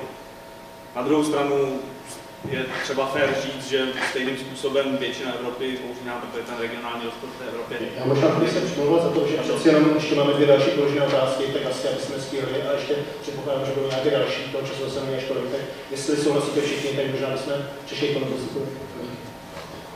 Já uvažuji, jak co nejasertivněji říct, tak dost. A jenom mě to motivuje v tom, že si dobral nějaký čas a něco napíšu o mýtech a faktech, protože kdybychom měli nějaká pravidla hry, kde třeba by pak se vzala nahrávka a teď by se si fakt argument po argumentu analyzovali z pohledu faktického, třeba potom by na základě toho jak si probíhalo to plnění, tak by to bylo náhodně zajímavé. Tak jenom pár věcí. Vy jste se mě ptal na tu konkrétní otázku, kolik je ten jako kumulovaný závazek 627 miliard korun, když to propočítáváte nominálně 19,33 miliard více náklady. To bylo veliké selhání regulace ze strany státu, fotovoltaické elektrárny, myslím si, že to nebylo náhodou. Myslím si, že jedním z těch cílů bylo poškodit obnovitelné zdroje energie. Druhým z těch cílů byl profit ČEZu, který se stal největším investorem do fotovoltaických elektráren, takže taková, jak říkají Angloameričané, double dividend, že poškodíme konkurenta, zároveň na tom nejvíc vyděláme. A jestli mě dovolíte ještě, tak to z konkrétní odpověď 627 miliard. Ale s tím se nedá nic dělat. A zároveň je dobré si třeba uvědomit, že v Německu, kde více náklady na obnovitelné zdroje dělají zhruba 10% konečné ceny elektřiny pro zákazníky, většina lidí podle šetření Gallupová institutu to prostě akceptuje. Říkají, ano, něco to stojí. My podporujeme nové technologie, chceme na tom založit konkurenceschopnost Německa, máme v tom oboru více než 300 000 zaměstnanců, stáváme se evropskou špičkou a také to odstraňuje riziko bezpečnostní, jsou to domácí zdroje a tak dále. A jenom pár ještě poznámek k tomu, co jsem tady slyšel, aby jsme jenom zkusil vyvrátit. Za prvé ty spalovny je jeden podstatný rozdíl. U nás se třídí z komunálního odpadu zhruba polovina ve srovnání s těmi nejvyspělejšími zeměmi. Takže názor, když už tady jsem byl tak nepřímo jaksi atakován tím, jako, že by ministerstvo životního prostředí podporovalo skládky a ne spalovny, to není pravda. My jsme dokonce vypsali dotační titul z operačního programu životní prostředí na spalovny, ale za splnění předpokladu, že bude o integrovaná centra zpracování druhotného využití a poté likvidace odpadů. To znamená, že ta podpora byla pouze pro projekty, které zajistí maximální vytřídění a teprve až to, co zbyde, nedá se jinak materiály využít, se využije energeticky, což není ani jeden z případů českých spaloven.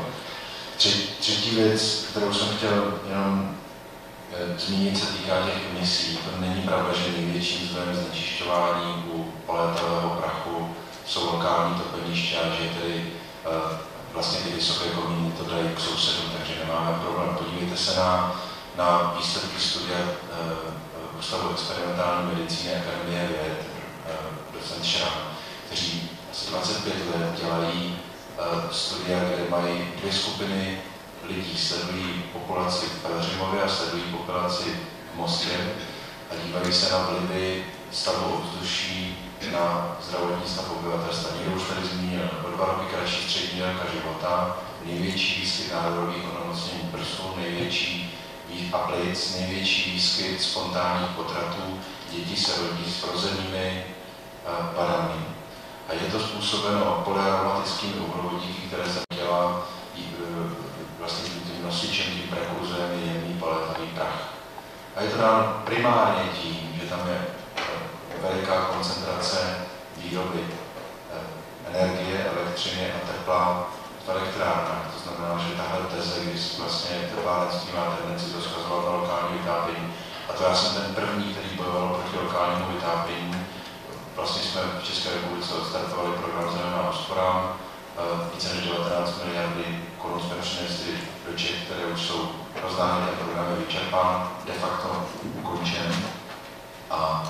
A měli jsme připravený zákon, který by od roku 2014 de facto zakazoval lokální spalování uhlí, byly by to pouze ty nejčistší technologie spalování. Takže když jsem tohle viděl jako největší problém, to lokální znečištění z pohledu lokálního stavu ovzduší. Ale pak jsou tady ty 2 regiony, kde není pravdou, že by za to mohla primárně lokální topeniště, ale je to průmysl, který si vylobovává různé výjimky. Dnešní schválení zákona o ovzduší podle mě je největší prohra životního prostředí od roku 1989. Nikdy nebyl schválen tak špatný zákon, který poskytuje výjimky nejen těm malým, jak tady říká kolega z teplárenského sdružení, ale také těm největší. Elektrárna Prunéřov po rekonstrukci, která neodpovídá evropským standardům, má nízkou účinnost, bude splňovat tzv. Kritéria nejlepších dostupných technik, nebude platit poplatky za vypouštění znečišťujících látek, ačkoliv je to největší zdroj znečištění, například emisí CO2, takže je to daleko komplexnější. Já jsem jenom reagoval na ty věci, které jsem tady vnímal jako ty, které se zaslouží nejvíce nějakou snahu o korekci. Takže kde je spokojený vlastně s tím zákonem ministerstvo životního prostředí v této chvíli, že to asi jinak to ministerstvo se tak jmenuje. To ministerstvo to tak jmenuje, ale to, co obhajuje, je výsledek, který vyhovuje velkým průmyslovým podnikům, který vyhovuje průmyslovému lidi, ale nepřinese téměř žádný efekt pro ochranu ovzduší. Doufám, že se situace změní, že ministerstvo životního prostředí skutečně někdy v budoucnu skutečně obhávat zájmy ochrany životního prostředí a ovzduší a předloží ten návrh zákona, který mimochodem pro ministerstvo životního prostředí ty kalkulace dělalo Centrum pro otázky životního prostředí, vlastně ten návrh je polarizovat poplatky a jak nastavit poplatky tak, aby byly ekonomicky funkční a motivační, aby vedli český průmysl modernizaci, tak to je věc, kterou ten zákon úplně mění. Díky. A já teda si přidám slovo ještě panu Hajkovi, rychle, pak pan to. Určitě. Tak já myslím, dámy a pánové, sledujete to bedlivě, věřím. To, co tady předvedl pan Pulsík, to je rizí ukázka pravé demagogie, kterou je potřeba skutečně odhalit a sledovat jí krok za krokem. Je to velmi poučné. Pan samozřejmě Martin Bursík má nové zkušenosti z politiky, je v tom daleko lepší než já zdaleka mu nesám v tomto ohledu ani pokotníky. On nám předestře ty umírající děti na jedné straně a zcela se vyhne té otázce samozřejmě, odkud ty emise pocházejí. Tak já ho upozorňuji, že co se týče polycyklických aromatických uhlovodíků, tak ty vznikají nedokonalým spalováním. Ve zprávě Ministerstva životního prostředí, která vznikla ještě za jeho éry, za jeho vládnutí na Ministerstvu životního prostředí, se dočteme, že 66% těchto emisí polycyklických aromatických uhlovodíků pochází z lokálního spalování. To je informace z MŽP, která je přiložena v důvodové zprávě právě schválenému zákonu o ochraně ovzduší. Takže já myslím, že nemá smysl to rozporovat. Jestliže elektrárna Prunéřov prostě plní nejlepší dostupné techniky, tak já nevidím důvod, proč bychom ji měli ještě dále penalizovat. A už vůbec. A pak si všimněte, že jsme do toho zamíchali emise CO2. Pro ty, kteří tomu nerozumí, tak samozřejmě to vypadá, že elektrárna neplatí za nějaké emise, prosím vás, za emise CO2 elektrárna Prunéřov bude platit, protože si na ně bude muset kupovat povolenky, takže na ně platit bude. A to, že nebude platit třeba za emise tuhých látek, no ano, ona je dramaticky snížila, ona je prostě někde úplně jinde než ty elektrárny, které máme dneska. Takže pokud chceme někoho motivovat, aby snížil emise, tak když je sníží, tak přeci za ně nemusí. Jako pokud tady snad jsme na ekonomické půdě, tak pochopíte, že ekonomickou motivaci snížit emise vytvoříte tak, že ten, kdo je sníží, tak za ně nebude platit a ne, že za ně bude platit víc. Já nevím, možná bych poslouchal teda další odpovědi, jestli tam to je. Já jsem velice rád za tento dotaz možností spolupráce, protože je to velice mimořádné, že Češi chtějí spolupracovat s Němci na oblasti energetiky, avšak to dělají. Oni to dělají velice intenzivně, ale většinou to bývá tak, že u těch různých způsobů spolupráce většinou alespoň jedna strana tuto spolupráci provede nedobrovolně. A myslím, že nejlepší příklad z českého hlediska je to, jak Česká republika nám pomáhá transportovat elektřinu z východního Německa do jižního Německa. Totiž máme vevnitř Německa poměrně nedostatečnou přenosovou soustavu na přenos elektřiny. Máme hodně větrných elektráren ve východním Německu, ale bohužel tam se ta elektřina nespotřebovává, to se pak koná v jižním Německu. A to všechno teče přes Českou republiku, ona to nám dokonce transportuje zadarmo, to jsme velice vděční za to. I když je to...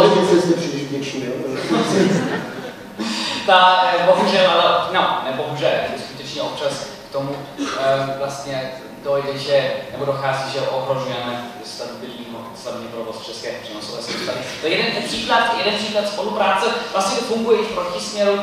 V Německu máme hodně plynových elektráren, možná je to známo, oni mají trošku vyšší variabilní náklady než třeba české jaderné elektrárny a vždycky, když v Německu je vysoká poptávka po elektřině třeba, protože nefouká, tak zase Česká republika hodně elektřiny exportuje do Německa a tím nám snižuje cenu, to je jednak dobré. Na druhé straně samozřejmě to zkomplikuje provoz těchto plynových elektráren. Ještě jeden dobrý příklad té spolupráce. Jo, za chvilinku, velmi rád. Tak, dobře, tak co v budoucnosti, jaké jsou potenciály spolupráce, to jsem taky slyšel z té otázky. Já myslím, že třeba za pár let vám velice rád ukážeme, jak se likvidovat jaderné elektrárny, my se stanáváme experty na tom za chvilinku, nebo vlastně už teď. A samozřejmě by to mohlo pokračovat s exportem technologií v obou směrech. Já jsem právě navrhl, že Česká republika nebo český průmysl by taky si mohl vymyslet nové technologie a velice rádi potom budeme importovat v případě, že nám pomůžou. Poslední komentář k tomu, před celým rokem napsal dopis premiér Nečas naší kancléřce Merkelové, že on nabízí, že by v Německu inicioval veřejnou debatu o jaderné energetice. Bohužel do dneska se to nevykonalo, já se na to hodně těším, jak vlastně pan Nečas přijde k nám, vlastně chce iniciovat debatu, nebo již výsledek už je definován na začátku a nám řekne, vážení Němci, české jaderné elektrárny jsou nejbezpečnější na světě. Tak uvidíme, co z toho bude. Já možná jenom rychlé doplnění, které můžu snad jako na základě nějakých informací z diplomatických kruhů českých i říct, že skutečně zatímco ty vztahy mezi Českem a Německem jsou celkově označovány za velmi dobré, tak právě tady to téma těch přetoků z těch větrných elektráren je označováno za kontroverzní, proto jsem možná i trošku tak reagoval, ale zase na druhé straně je oceňováno to, že zatímco dříve Němci tento problém jako opomíjeli, takže údajně už v jednání mezi Českem a Německem už se tento problém akcentuje a Německo přichází s nějakými postoji, které respektují to, že tady vznikal určitý problém nejen pro Česko, teda ale možná ještě více, nebo v Německu možná ještě více vnímáno Polsko, ale je to vlastně problém obou zemí. Ale tam musíš říct ještě nějaký pozitivní příklad? Děkuji. Jenom dvě krátké poznámky. Tady k tomu jako trochu humornému příspěvku, což je na místě po takové dlouhé debatě té spolupráce ještě, jak hezky spolupracujeme, to je, jak se vytváří vlastně cena silové elektřiny na trhu. My jsme velmi propojeni s Německem a když se podíváte na cenu silové elektřiny na pražské burze, tak ta cena víceméně v podstatě kopíruje cenu na lipské burze v Německu. A ten drobný problém je v tom, že v Německu tu cenu určují ty nejdražší zdroje, což jsou právě ty paroplynové elektrárny a poté vlastně tržní cena elektřiny kopíruje to Německo, takže výsledkem pak je to, že Čes má zhruba dvojnásobnou marži ve srovnání s německými konkurenčními firmami, takže my tady platíme za elektřinu ceny, které jsou téměř na německé úrovni, ačkoliv ty provozní náklady jsou daleko nižší, školy na životním prostředí a ty peníze, které bychom mohli investovat do modernizace energetiky, kdyby regulační úřad fungoval, tak třeba podobně jako ve Francii, tak ty peníze unikají. A jenom ještě jednu poznámku. Já myslím, že ono to působí tak jako legrační a premiér nabízí debatu v Německu. Zaprvé chci říct, že já to vnímám úplně jinak. Já nevidím to rozhodnutí v Německu jako nějaké emoce a fobii. To je rozhodnutí, které tam vznikalo velmi dlouhé, po Německu precizní diskusi od nějakých 70. let. Já mám řadu kolegů z institutu, z univerzitního prostředí, z dalších, kteří připravovali analytické materiály. To je to, o čem mluvil pan kolega z Centra pro otázky životního prostředí.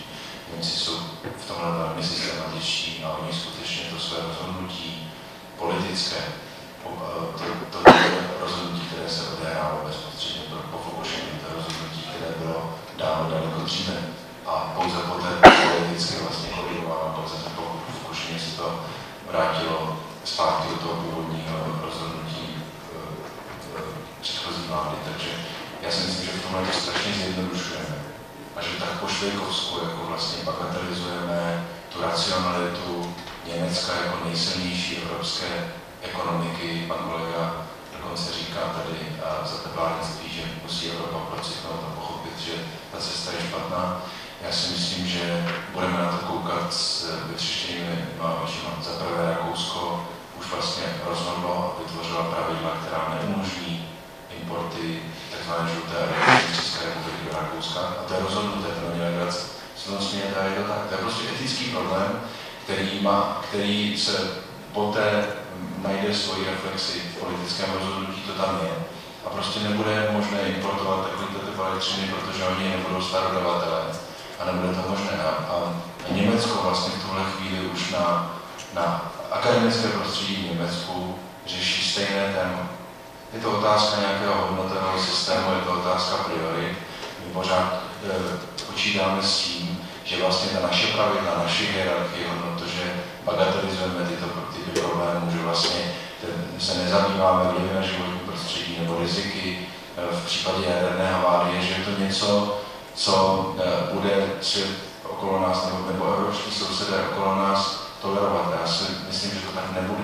Že bude Evropa daleko citlivější na otázky původu, tak jako spotřebitelé jsou citliví na otázky původu zboží, dívají se na tom, jestli nějaké zboží se vyrábí za využití dětské práce, nebo ne, jaké jsou sociálně ekologické standardy, tak podobně to bude s energií a konkrétně s elektřinou, takže si myslím, že se ještě hodně budeme divit. Když budeme tak furiansky si jenom prosazovat to vlastní status quo a trvat na tom, co tady děláme a věřit tomu, že to děláme dobře, tak si myslím, že budeme velmi překvapeni, jak nám najednou teče technologický vývoj, budeme konkurenceschopní tému názvu.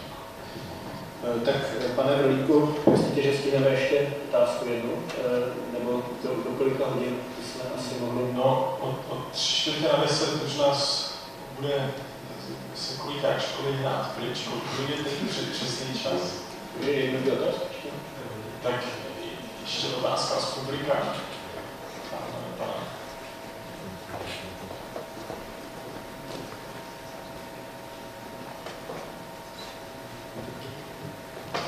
Dobrý večer, Honza Svěda z Fakulty mezinárodních vztahů ŠE. Já bych svůj dotaz směřoval hlavně na pana Bursíka, ale budu rád, když se kdokoliv z panelistů přidá. Bavíme se o obnovitelných zdrojích. Vy už jste zmínil už přímo či nepřímo, že pro další rozvoj těch zdrojů je tady nutná jakási decentralizace té soustavy. Toto je pravda, jasným příkladem toho je asi to Německo, které už dneska s tou uřiditelností těch svých větrných a fotovoltaických zdrojů má někdy takový problém, že to samo není schopno zvládnout.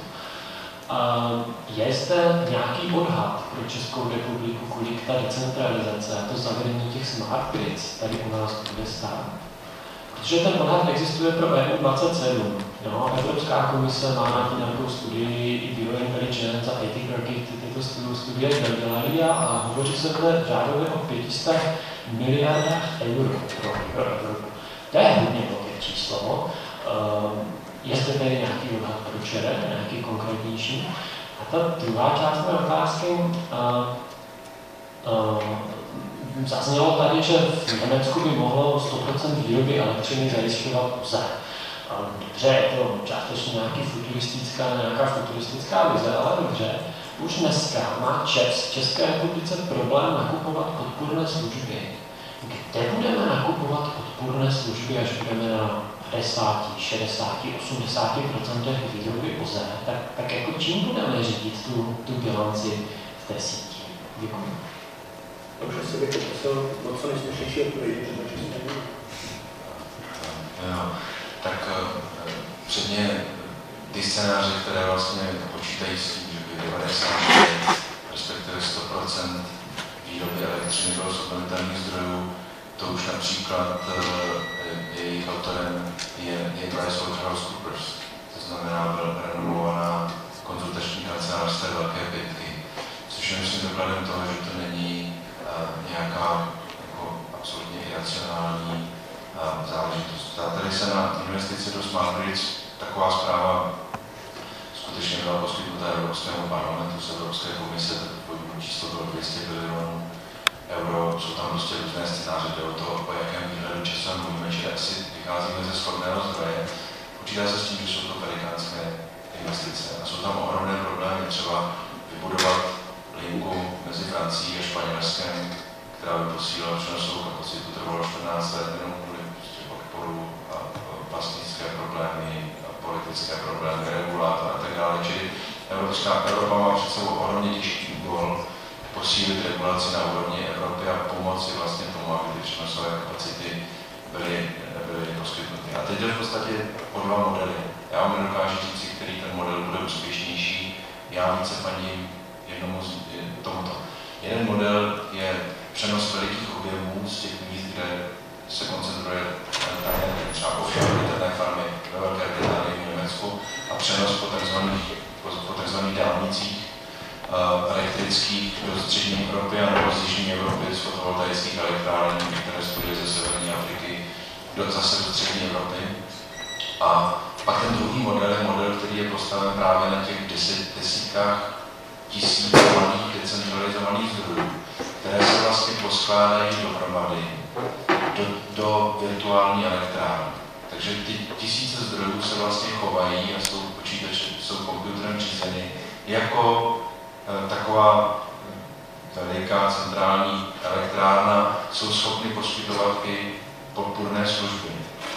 To znamená, problém je ale, že podle dnešních pravidel toto možné není. Takže když máte třeba v Třebíči výrobce tepla, který dokáže zásobovat Třebíč více než 95% zeleným teplem biomasy, tak všechno to má propojené počítačově když by ty zdroje sečetl, tak je schopen poskytovat podpůrné služby, ale ten jednotlivý zdroj nesplňuje parametry a vlastně ho stát mu to neumožní. Čili tam je prvně potřebná vlastně ta vůle k tomu otevřít cestu decentralizované energetice. A já si myslím, že ten vývoj bude směřovat tak, že v momentě, kdy ke komukoliv z vás dojde nějaký dodavatel a řekne, já vám nabízím teplo nebo elektřinu nebo kombinovanou výrobu, která bude levnější, než vám ji dodá kterýkoliv dodavatel na tom. Nevím, jedna z firm pustila před několika týdny na trh mikrokogenerační jednotky a má doma závislý plynový kotel, který vám zároveň vyrobí kilowatt elektřiny pro vlastní použití. Jestliže zákony umožňují, abyste to dodával do sítě s odpačným elektroměrem, tak lidé budou touto cestou. Pak to bude zkombinováno s kotly, které jsou na pelety automatické kotle, velmi komfortní. To znamená, že podle mého názoru ten vývoj bude tím směrem, že lidé budou chtít být co nejvíce nezávislí. Budou si chtít vyrábět tu energii sami, budou mít představu o tom, kolik ji spotřebují, půjdou do energetických úspor a do zateplování, protože pochopí, kolik se na tom dá uspořit a jaká je ta cesta. A myslím si, já sám preferuji, a je to prostě nějaká moje ekové východisko, preferuji ty decentralizované zdroje před těmi velkými dálnicemi. Uvidíme, jak bude vývoj. U nás nejde ani jedním z těch směrů. U nás ten vývoj je volíjatý. Mě to mrzí, ale vypadá to, že skutečně riziko, že byste tady mohli zůstat přes noc, je relativně velké, takže já děkuji ještě jednou moc za to, že jste mě pozvali k moderování a předávám slovo panu Vlčkovi.